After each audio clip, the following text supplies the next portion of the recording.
Hello world, Dano here, stacking paper as always, and today we are reviewing The Sign of the Four, the second Sherlock Holmes novel. And I gotta say, this one is definitely bounds better than A Study in Scarlet. Not that A Study in Scarlet is all that bad, but it kind of has like sunk for me the more I think about it. And especially after reading this one, I think this one, although being a lot better, it still kind of has a bit of the same folly of the first one, but I'll get into that in the spoiler part. But for just the spoiler free, you get a lot of good like Sherlock Holmes tropes in this one. You kind of get the full gamut. It starts off with him literally directly inserting cocaine into his veins, which is just fucking massive aura, as the kids would say. He gets so bored that because he's such a like genius, he needs something. Like, he always needs a case. He needs something to keep his brain going. So when he has nothing to do, he starts to just fucking unravel. And this is the first story where you kind of get to see that. He's literally doing cocaine because he's bored, right? Watson hands him his brother's watch, and he's like, whose watch is this? And then Sherlock, does his deduction thing, says, oh, it's your brother's. Also, he has no money right now, but he used to have money, and he would come in and out of it. He just gives all these details, and Watson is so pissed off at him. He's like, dude, I can't believe you'd go behind my back and get information on my brother just to do this like parlor trick. And Sherlock's like, no, I can tell, and he gave him all the reasons, and it's brilliant, right? But then after he's done that, he goes, it's basically like, well, that only lasted for 2 seconds. Now I'm back to this malaise. Which I thought was cool. I think the strongest part of this book is the fact that you get a really strong sense of Sherlock's personality in this one. It really shines through in a lot of little moments. But essentially the plot, it's kind of a convoluted plot, but it starts off rather simple. This lady goes to Sherlock, says, hey, my father's been missing for like 10, 15 years. But like, it's kind of a cold case. People kind of gave up on it. But she says that she's been getting these rubies, like gems, in the mail, like worth like shit tons of money. And then eventually she gets a letter saying, hey, meet me at this in this location. You can bring 2 witnesses. So she goes to Sherlock and says, will you be like my guys and help me out, because I don't know what the fuck's going on.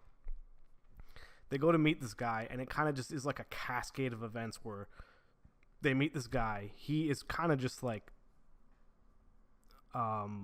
mystic / like he's an Indian, I believe, and or like half. And essentially this guy is the kid of someone who worked intimately with her father, and essentially those 2 guys found this treasure, and then her father, he confirms that her father is dead, which sucks for her. But he's like, listen, there is this treasure though that my brother and I have been keeping safe. He has a twin brother, and he's like, I think it's only right that we like give you your share because it's your birthright. And so they go to now meet the brother, and like it keeps going from there. And then of course there's a murder, right? And I guess that's a little bit exposed, but that's like the first 2 chapters, just like the setup.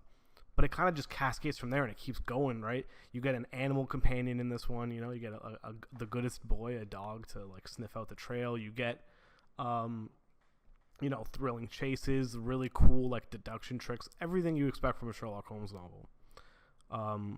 Okay, now spoilers section, I guess, starting now, full spoilers. Where this book still loses me is they end up catching the guy, obviously.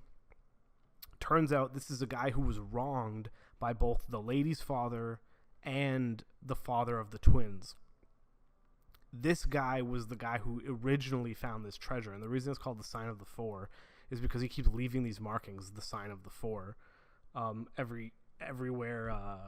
Like first at the beginning where the brother's murdered, and then like later on, and this sign is with the 4 guys that he made a pact with. Now these guys, this is where the book kind of loses me a bit. It does like this super extended cutaway, very much in the vein of the first one, although not as long. It's not half the book. But okay, I'll backtrack a bit. Sherlock says his little deal that he makes with Scotland Yard is, I'll help you catch this guy, but all I ask is that I get an interview with him after. So this interview is him explaining like why he did what he did. Turns out he didn't actually murder the brother. That was an accident. But he did want to steal the treasure, which he did end up doing. And so he's on the run ever since. And once they have that like boat race in the Thames, he realizes he's not going to be able to keep the treasure, so he dumped it in the Thames periodically while they were being chased. So no one gets the treasure. The girl doesn't get the treasure, which helps Watson because Watson, of course, fell madly in love with this girl at first sight. It's like, yeah, it is very like cringe and corny, but whatever, man. It's like fucking late 19th century stuff. Like, it's not a deep romance, right? It's just Watson gets hitched. So he's kind of happy that no one gets the treasure, but also he was wronged by the parents of these two characters, the twins and Miss Morstan. So he actually like is kind of paying a debt to the guys that he found the treasure with. So this guy was a British soldier in India while they were kind of going through an uprising and overthrowing all the British colonies there. And these Sikh guys find him, and they weirdly enough, they trust the English guy more than they trust any of the Hindus there, because there's, a big rivalry between them.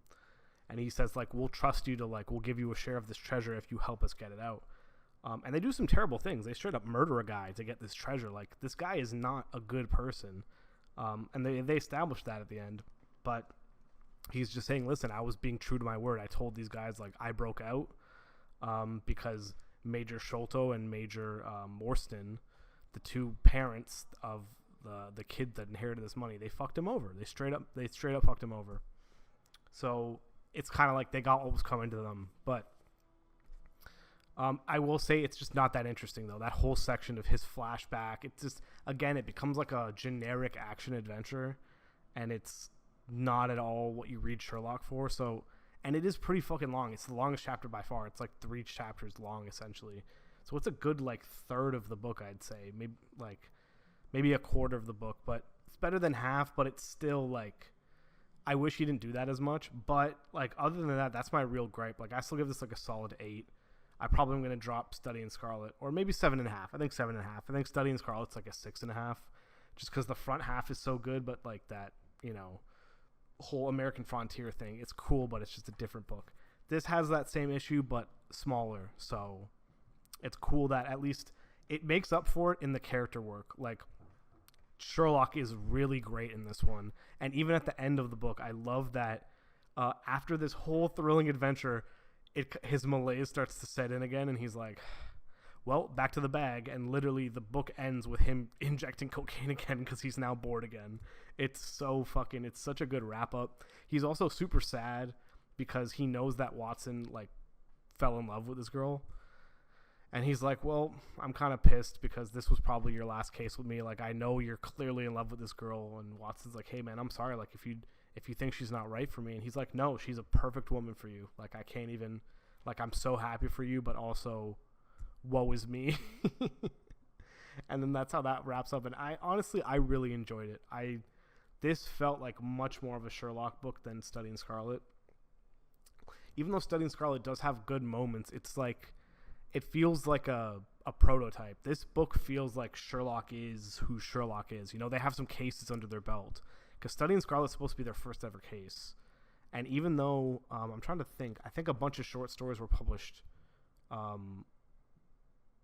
after Study in Scarlet, and then this book came out, Sign of the Four. I'll have to look into that. I have to go in the chronology. I know there's only 4 novels, but I know Study in Scarlet was first, and then I think short stories, and then this other book, and then more short stories, and so they have like cases under their belt, right? As their dynamic is more fleshed out than in the first one, and Sherlock himself is so much like, he's got a really strong personality in this one, and yeah, just super solid. I hope the books just keep getting better. I think they will, because I know The Hounds of the Baskervilles is like one of the most famous Sherlock stories, and that's the next one. So I'm pretty excited for that. And then in the meantime, I'm reading Will of the Many. Hopefully I can get through it, because it's a fucking chunker, but it's already super up my alley. Like, Roman-themed high fantasy, just sign me up. So yeah, look forward to that. Until next time.